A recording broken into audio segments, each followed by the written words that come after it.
Forms of hypnosis and trance states have been around as long as humanity. However, our modern view of hypnosis was born a few hundred years ago by Franz Mesmer, who lived from 1734 to 1815.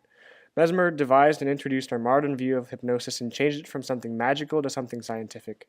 And after Mesmer, researchers in the field of medicine and psychiatry began to study hypnosis and develop it to what it is today.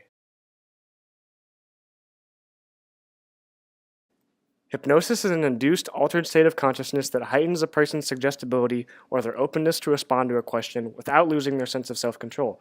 People under hypnosis only do what they would be willing to do in their usual conscious state of mind.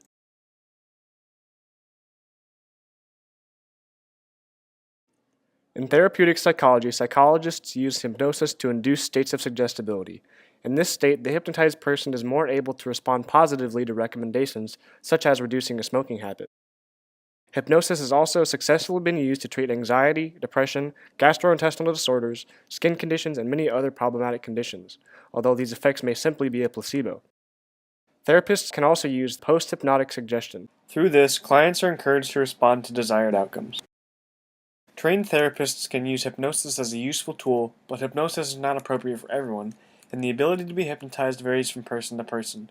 The more a person can concentrate, the more likely they are to be hypnotizable, and three main theories attempt to explain why. The social influence theory emphasizes the human desire to be viewed favorably and is built on the concept of social influence. Social influence is a change in behavior that one person causes another, whether it be intentional or unintentional, as a result of the way the changed person perceives themselves in relationship to the influencer, other people, or society overall. Social influence theory covers three main areas, those being conformity, compliance, and obedience. Conformity is a change in behavior to be more like others. Conformity at its core involves someone's feeling of belonging and their self-esteem. A person is more likely to conform to gain a sense of approval and can result in extremities such as changes in beliefs and values. Compliance occurs when a person does what they are asked to do. In compliance, the allowance of choice is perceived to be present. Thus, a person deciding to comply considers thoughts of social reward and punishment which influence their decisions.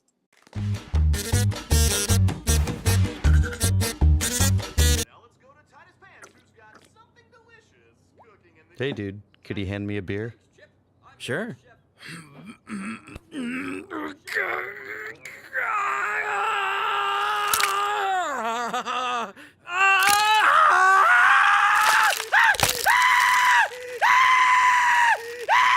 Here you go. Thanks, man. Finally is obedience. Obedience is the act of obeying an order from an accepted authority figure. This may be a principal, military officer, teacher, or parents. In obedience, there is no perceived allowance of choice, and if it were to disobey, punishments would soon follow. I am Gunnery Sergeant Hartman, your senior drill instructor. From now on, you will speak only when spoken to. And the first and last words out of your filthy sewers will be, sir. Do you maggots understand that? Sir, yes, sir. Ernest Hilgard proposed a neo-dissociation theory in the 1950s. In his theory, it is believed that a subject's consciousness entered an altered state in which it is divided into two separate aware and unaware parts by an amnesic barrier. Either higher executive functions of the brain, along with what is referred to as a hidden observer, or a different part that allows the mind to be aware and open to suggestion, is split during hypnosis. Hypnotic analgesia, which is when a hypnotized person cannot feel pain, and hypnotic amnesia, which is when a person cannot remember what happened while they were hypnotized, are examples of this division of the mind.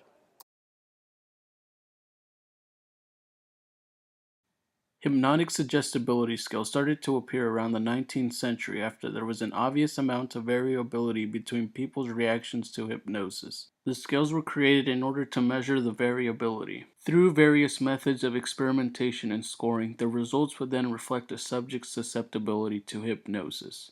Early 19th century scales were usually related to supernatural powers. At the time, somnambulism, or sleepwalking, was believed to be the deepest stage of hypnosis. It was usually at this stage that scales would have subjects gaining powers. After Franz Mesmer's contributions led to a more scientific view of hypnosis, the scales improved. In the late 19th century and early 20th century, scales shifted from just displaying stages and what occurred during them to standardized procedures and scoring. Procedures were now specifically outlined and consistent, and scoring was now more straightforward and based on observable behavior. One example of this advancement was the Friedlander-Sarbin scale, which included a scripted introduction and a list of suggestions that would be given to a subject. Scales continued to improve through trial and error. For example, the Friedlander-Sarbin scale was modified by Weissenhofer and Hilgard, reducing its faults and making it suitable for use in Stanford research. These scales became known as the Stanford Hypnotic Susceptibility Scale, Forms A and B, and were later followed by a Form C. These scales added easier tasks in order to create a better spread of results, as lots of people were getting low scores on the Friedlander-Sarbin scale. Along with this, the original two forms allowed for retests without having previous results influence the newer results. Although scales continued to improve, newer scales were not flawless. The hypnotic induction profile created by Herbert Spiegel was criticized for its eye roll test, which was supposed to measure a person's capacity for trance.